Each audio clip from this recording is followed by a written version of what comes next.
tracks, we're going to talk about Century21.ca. We're going to talk about Client Connect, our brand new CRM tool. But before we get into all that, let's talk a little bit about property photos. So Don spent some time talking about the importance of property photos, and I took a look as he was talking to see how you guys are doing as a collective, and it seems like you're doing pretty well. So probably about half of the photos have Showcase 21. Most of the properties have at least so many photos, so it looks good. Some of the opportunities is to get to the Showcase 21, so get the high resolution photos. And I think what's happening is a lot of the photos that we have on our listings today are coming directly from the MLS. So the listings are not enhanced. And even though you've uploaded photos to the MLS, they're not as high resolution as we'd like them to be, and we don't have 21 photos on all of them. I saw properties that are over $1 million, condos, that have just one photo. So that would be the first opportunity to fix it. In February of this year, so just a few months ago, we introduced a new feature in OnlineOffice that helps you reorder, kind of rearrange the photos for Property Showcase. I'm going to show it to you in just 1 second, but the feature allows you to do this using drag and drop, right? Not just hitting the blue buttons back and forth. And we sent out communications and system news, but from the office visits that we've done so far, it seems like a lot of people didn't know about it. And it's just a great kind of time-saving feature, so let me just show you really quick how that's done. I'll kind of walk you through the whole process if you're not familiar with it. So first of all, log into OnlineOffice. The tab I'm looking for is the Properties tab. It's about halfway through. When you click on the Properties tab, we're going to see all the listings that we pulled out from the MLS board, right? In this case, in this example, I only have one. And in my case, I have no property photos, so we have photo not yet available, which is terrible. As soon as Don and I see that black box, we just cringe. It's the worst thing we can see. Inside of the property edit page, so all these tabs running across the top, we categorized and kind of broken out property information into different tabs. There's 3 things that we're going to want you to do at the property level. The first one is to go in and enhance the photos. So here we have 21 boxes, 21 blank spots for property photos.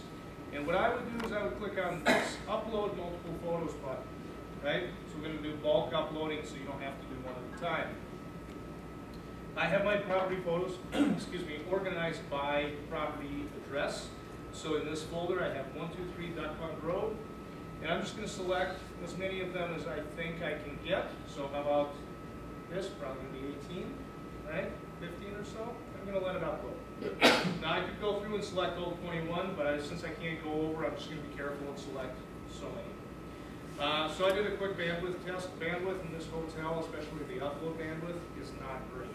So this is probably going to be equivalent to a really slow connection. If you have a slower connection to your office, this is how fast it's going to go. On your home cable modem, it's a lot quicker. Maybe your office bandwidth is good, and it's going to pop in right away. So this could potentially take a couple of minutes, especially if you have really large property photos.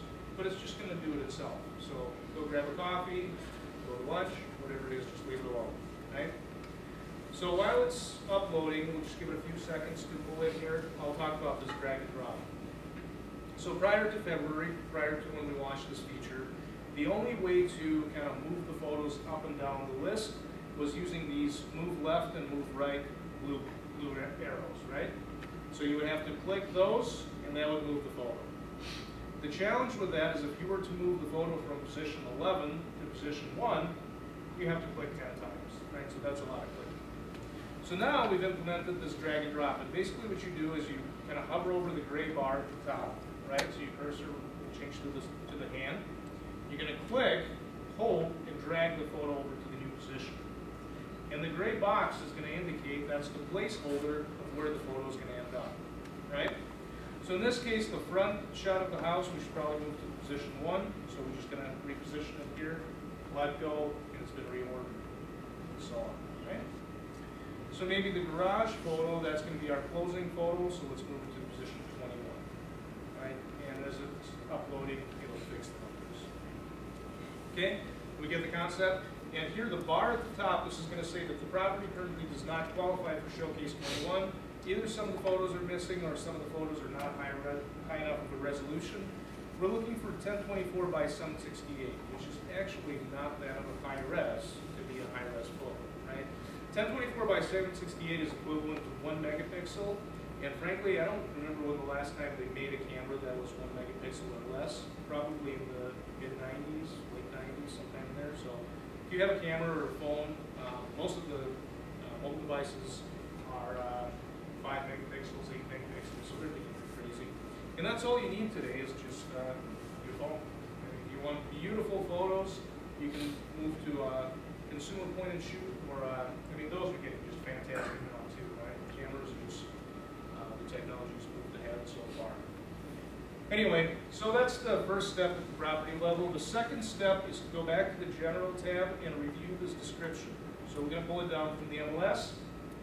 We'd like you to proofread it, make sure it looks okay, it's human readable, and I'm guessing that since you're putting it in the MLS, that's probably what you're going to end up with. One of the things to do here is to provide additional keywords for search engines to grab onto.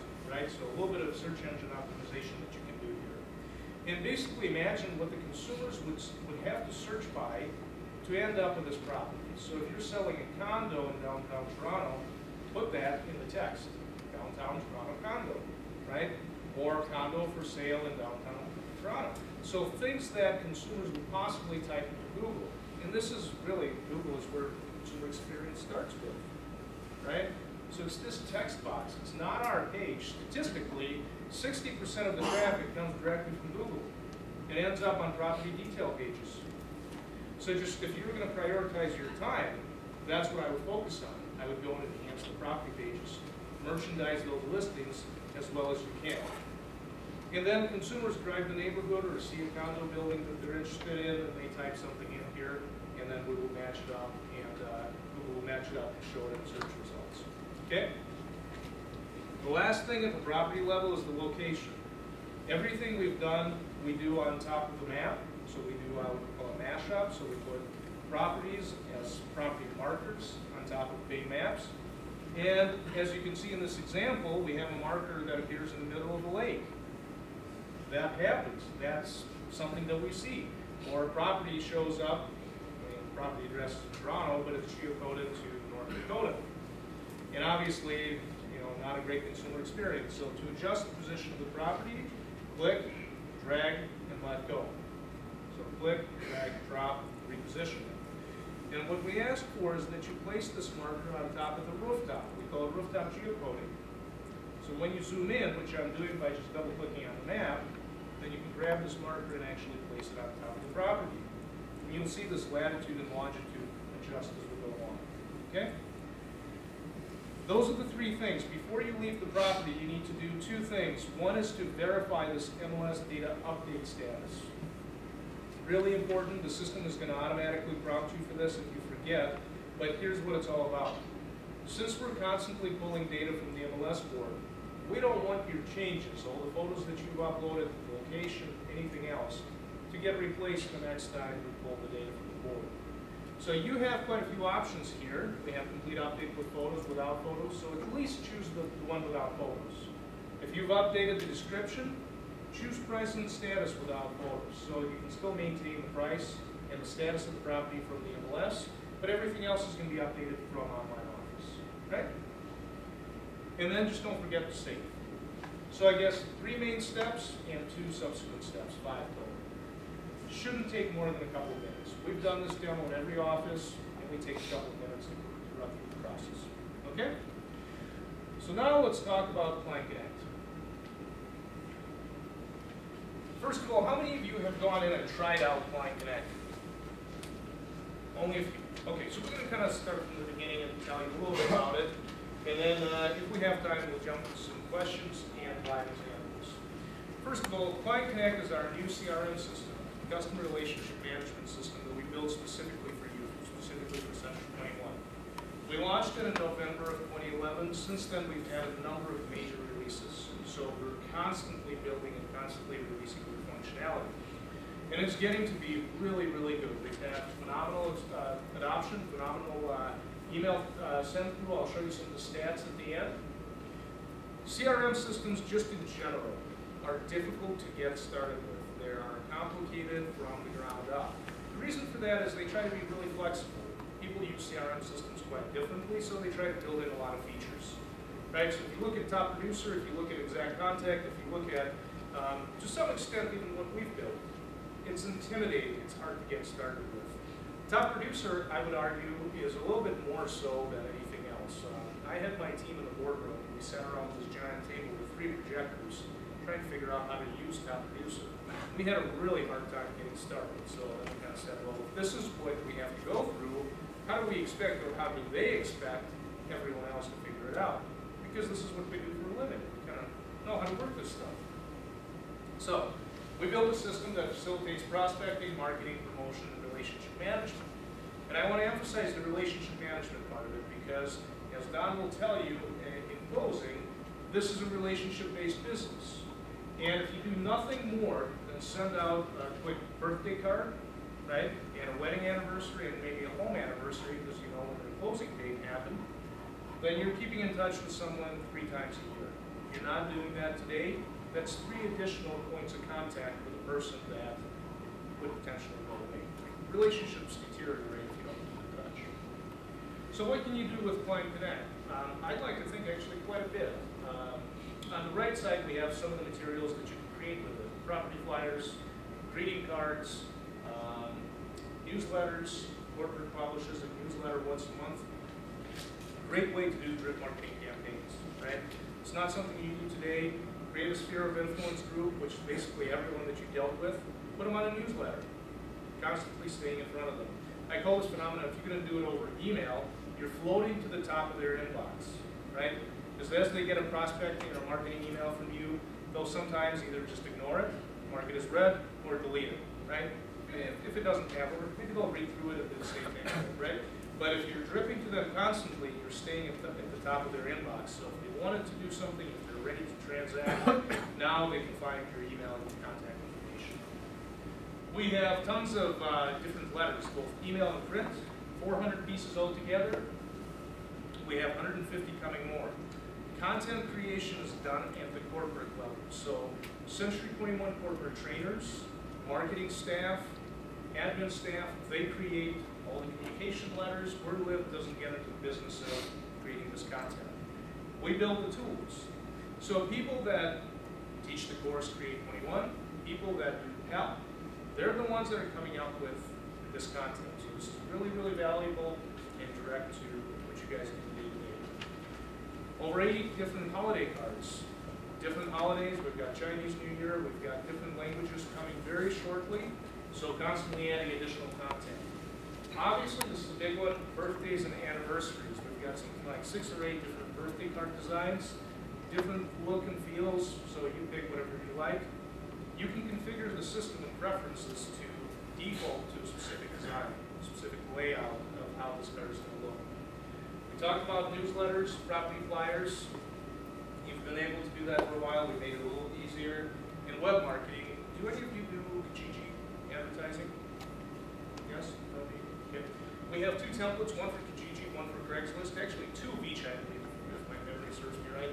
So you will be able to generate the property flyer directly from the system. It generates the code. Simply copy and paste it into Kijiji or Craigslist. Because my understanding is neither of the system really allow you to automatically publish content. You really have to go and paste it in. Okay?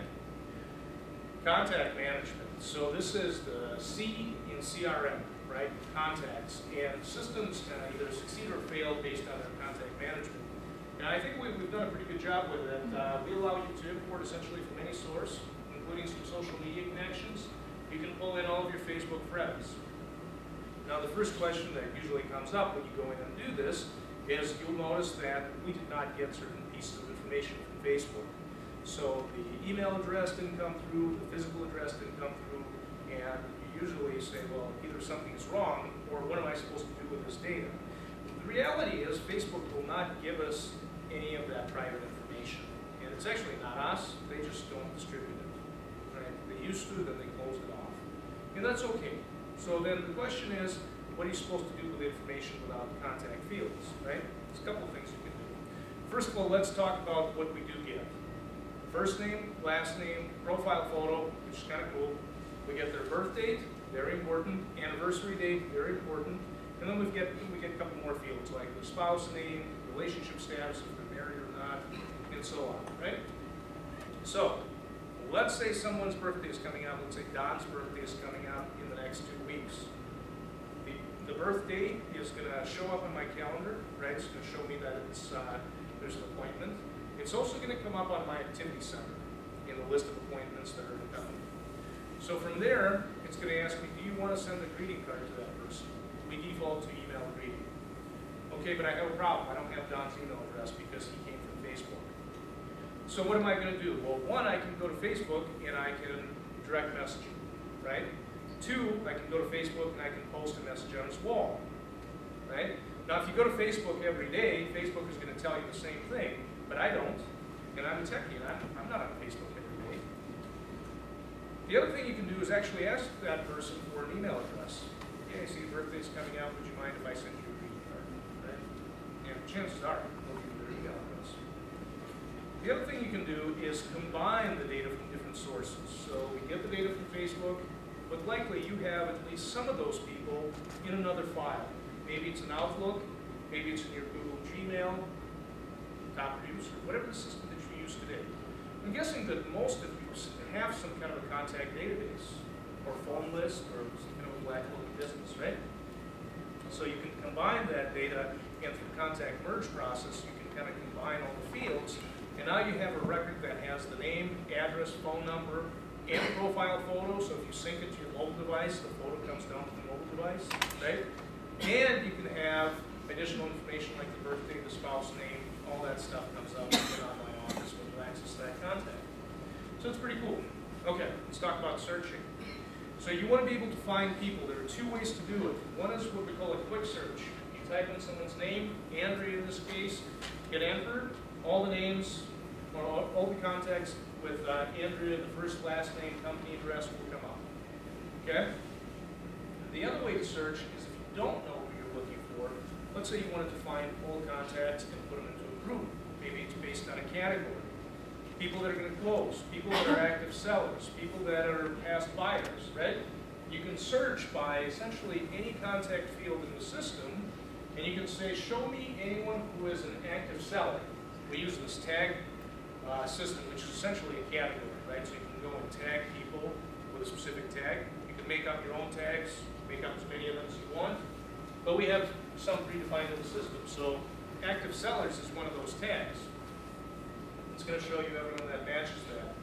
Then, to make it even cooler, we can take all these people that we found, and in fact, the search that we use to find these people, and we can save it for later use. And we call these saved searches dynamic groups. Right? They show up right here. So this panel is kind of an accordion, and that's actually what it's called. It's an accordion, so when you click on each one of these tabs, it expands and collapses. So when we expand the dynamic groups tab, then we show all the dynamic groups in here, and you can click on one and show all the contacts that match that search, that saved search, right? The other power of it is tomorrow, if we have another seller that closes and becomes a seller now, a past seller, we can automatically put them into that group. That's what our past sellers right there. So as soon as you add a closing date, you tag it as past seller, they're going to show up in that group. If you have a lead come from a consumer website, we're going to talk about that in a second, but let's say you have a new lead, it automatically will show up in that group. You don't have to do anything to that contact. Leads get injected into the contact database as soon as they're generated. This is something new that we added in November. And then if you have an action plan, which is actually our next topic, if you have an action plan assigned to that group, a follow-up program will automatically start for that person, for that contact, right? So I've alluded a little bit to action plans, but you can think of it as as a follow-up program or a schedule of events, maybe like a project plan. So if you can do certain activities, right? And we tend to think that system-based real estate is a lot more effective than ad hoc. You kind of call someone if you remember, you email them if you remember, or you don't. So this will automatically start a program and automatically start sending them emails, prompt you to give them a call. Once you call them, dismiss the item, it goes away. So the system kind of keeps you up to date. So let's do an example. Here's a follow-up plan for an open house visit. So what would we structure for an open house visit follow-up plan? Well, the first activity, as soon as you meet the person, assuming you get their email address, you're going to write them a letter that says, thank you for visiting this property, right? And this can be a printed letter or an email letter. If you get their physical address, you can actually print out a letter. And we have form letters that we've created for you, actually. We didn't, corporate did, right? And this reads something like, it was a pleasure meeting you at this property. If you have any interest in this property or another property, give me a call. Here's my contact information. And we can include a featured property with a property that they just visited, right? Then maybe a few days later, you're going to give them a call. Maybe this is a week, whatever the time frame that you define, right? So you can reach out and talk to them. A few days later, send them another email. In this case, it's an air miles bonus offer. Section 21 is an exclusive air miles provider in real estate. If you participate, you can send out this flyer. If not, there's tons of other programs, right? ICI Paints, Brick, all that. Then on week 4, or day 15, whatever that time frame may be, you give them another call. And if nothing happens after that 4th call, maybe we put them on an email drip marketing campaign with a newsletter, right? This is our kind of last attempt at converting that customer. So once you start these plans, and once things will start happening in the system, so this is, we've imported our contacts, we've applied certain plans, we've set up the system to go, then all we have to do is go to our activity center, which is the first tab, and this is going to show us our business pipeline. All the things that we need to do that day, in the next 7 days, or the next 30 days, depending on how you configure it. And you can select it through this drop-down list, right? So you can say, show me all the activities that I need to do the next month. It's going to show you all the appointments, including birthdays. It's going to show you all the tasks, and it's going to show you all the marketing center activities that you need to do, which is email, print, or web, right? Now this includes if you need to do a flyer, or maybe you took a listing and you need to do a Craigslist ad. So you can create that as an activity, add it to a plan, it's going to show up here. From here, you can click through. In fact, that's the next screenshot. Right? You can click through, it's going to show you what the letter is going to look like. Very user-friendly. It's going to show you a list of people that are going to receive that letter. Why do we need to send it? So this is part of that 4-week open house plan. And any other information that you need to know. If this is all we need, so if the system does not need property address or property city, you can send it directly from this dialog. So you don't even need to go to the next step. If you don't, you might have to go to Marketing Center, select the property, and kind of go through a couple more steps. Okay, next, let's talk about this panel on the left. Right? Or my left, your right. So this is our contacts and leads. And this is something we started doing in November, where any new contact or any new lead that's generated on the consumer website, not only is it sent to you via email, SMS, and added to leads and stats, but it's also injected in your database as a contact, because we assume that you're probably going to follow up with that person, right? So you see a list of all the leads that are coming up or coming into the system. Right now they're flagged for follow-up. There's a little flag that if you dismiss it, you tell the system, you know what, I followed up with this person, or it's just a fake lead, or they're not interested, they're just looking for price, or whatever it is, right?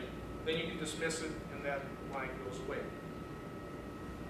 So here's the process. Consumer goes on your website, your agent website, click on one of the properties, or maybe click on Contact Me. They get a form like this. This is a lead generation form. They fill out the form. A couple of fields are required: first, last, email address, and comments, right, which are auto filled out. And they click to submit or send. This dispatches the lead. From there, not only will you get an email, but a contact will also get created out of all this information that we captured, and we're going to put that contact in your database. So when you click through on that row, you're going to go to the contact page. It's going to show you all this information. This is that flag that I was talking about. And this is just demonstrating that the contact type is a special contact. It's a lead. And the selection here is personal, business to business, previous client, things like that. Here we're going to show you all the information that we gathered from the form. Their first and last name, their email address, phone number if they filled it out, and so on. On the right side, in here, we're going to show the lead type. Now, if the lead was generated on a property page, we're going to show it as a buyer lead. The source is going to be website, and the description is going to be anything that was filled out in that comment text box. All right, so if they added something to it, if they said, please call me right away at 555-1234, then you're probably going to do that, right? And then interest level, this scale on the right side, again, is, right now it's pretty simple. Determination is really simple. If it's request more information, it's a warm lead. If it's request a showing, it's a hot lead. That's our decision process. Because we don't really know, right? Until you reach out and talk to that person, we don't really know, at least today, what kind of interest level there is. However, let me tell you a little bit about what we're working on, which is going to really expand this panel. We call it a consumer intelligence piece. And basically, before the lead is generated, there's something that the consumer does on the site, right? Well, first of all, they came from somewhere. Maybe it's Google, maybe they're browsing directly. More specifically, they access the site from some kind of a physical location. It's either their home or more likely their office, right? Either way, using IP geolocation, we can actually tell where they're coming from. And we can put a marker on a mini map to show you where that consumer is. It's not going to be accurate every time, but it's pretty good. And then we're going to show you where they're searching. So here's the map view that they had. Here are the last 20 properties that they visited. Here's what they clicked on, right? So we're capturing all this information about their click stream, we're packaging it up, and we're showing you what this consumer is doing on the site. Additionally, we've been thinking a lot about this interest level. How do we know if this is a real lead? How do we know if the consumer is ready to transact, if they're serious about buying or selling, or if they're just playing on the site and looking at expensive properties? Well, one of the things that we noticed is if we look at certain data points of their activity on the site, for example, if they look at driving directions, that alone may not tell us everything, but it's a data point, right? If we look at them hitting the mortgage calculator button, that's another data point. And then we can kind of draw a line between these data points and say, okay, they're looking at payments, they're driving the neighborhood, and they're doing this, this, and this. We think the interest level is actually pretty high. So we're going to mark it as a really hot, very hot lead and send it to you with attention, saying you really need to follow up with this consumer because it's probably going to result in a transaction which is going to make you money. Okay? So that's going to be coming soon, but that's one of the reasons why you should, if you haven't played with this, if you haven't explored this system, you need to start figuring it out. A lot of what we're going to do going forward is going to be based on these screens and the foundation that Plan provides. Once the lead has been followed up with, there's probably some kind of a follow-up activity. And actually, someone asked me this in one of the earlier meetings, can I just schedule a follow-up call? Like when I talk to someone, I don't understand how to use any of this stuff, but can I just schedule a follow-up call? Absolutely. And here's how you do it. You can select the appointments and tasks, create a new follow-up call appointment, and schedule it for whatever date. And if you synchronize your mobile device, which I'm going to talk about just in a few seconds, then you can do that. And that information is going to come to your phone directly from Client Connect. Okay? I've got two more topics, and then I'll turn it over back to Don. One of them is the email marketing analytics. And this is a key area if you want to know what's happening to your email campaigns and your distributions, right?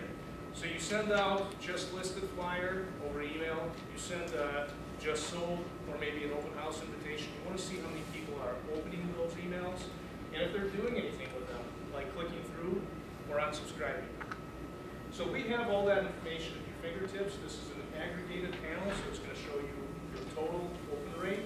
If you drill down, you click on that header, you're going to be able to see it on email by email basis, right? So this is going to tell us that this letter was an air miles bonus offer, I sent it to, it looks like 2 people, and they haven't opened it. Okay?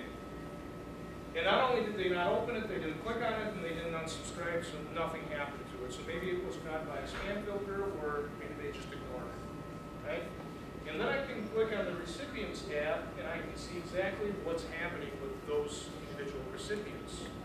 So if they open it, we're going to put an open date and time, and if they clicked on it, they're going to show you that they clicked on it. If you send it to, let's say, 200 people, and you only want to see those who opened this email, you can toggle this drop down, you can select open yes, and it's going to filter that list down to only the ones that opened.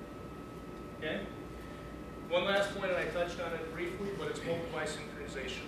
So we built Client Connect, a foundation from the ground up to synchronize with your mobile devices. So if you have a modern phone, iPhone, Android, BlackBerry, Windows Phone, you can sync those devices directly to Client Connect. Your contacts, calendar events, and email can be instantly pushed up into the cloud, right? Because this is another service, just like iCloud or Gmail or anything like that. And obviously it's bidirectional, so either from OnlineOffice to your phone or from the phone to OnlineOffice. So if you go out and you meet with someone, not only all of your contacts on your device, like your phone, but if you make some notes out in the field, by the time you get back, all those notes are going to be available in OnlineOffice. So it's very powerful. There's a small fee for the synchronization. It is an optional service. It's $30 a year if you have Android or iPhone or Windows Phone, right? BlackBerry, because of their closed ecosystem, requires you to buy another component, another module, which is an additional $40 a year. So $70 or up to $70 a year for BlackBerry, $30 a year for any other device. Strongly recommended, one of the best features of the system. Right? Just some stats. These stats are actually a few months old, but as of February, we had over 1 million contacts in the system. Now, if you know that Canada has, I think, 33 million people in total, right? So this is over 3% of the total population in our system. Over 25,000 emails sent to 300,000 email recipients. And this is kind of an interesting correlation. 90,000 of those 300,000 were opened. So that's a pretty good open rate. I mean, we can't expect every email to be open to read, but that's pretty good. So, again, if you haven't used it, if you haven't experimented with it, please start. You're not going to break anything. Push in your contacts, export them from Outlook, push them in. If you have any questions, Member Services is there to help. So, phone number and email address on the login page. Give them a call. Good guys out of Minnesota. Good. Thanks.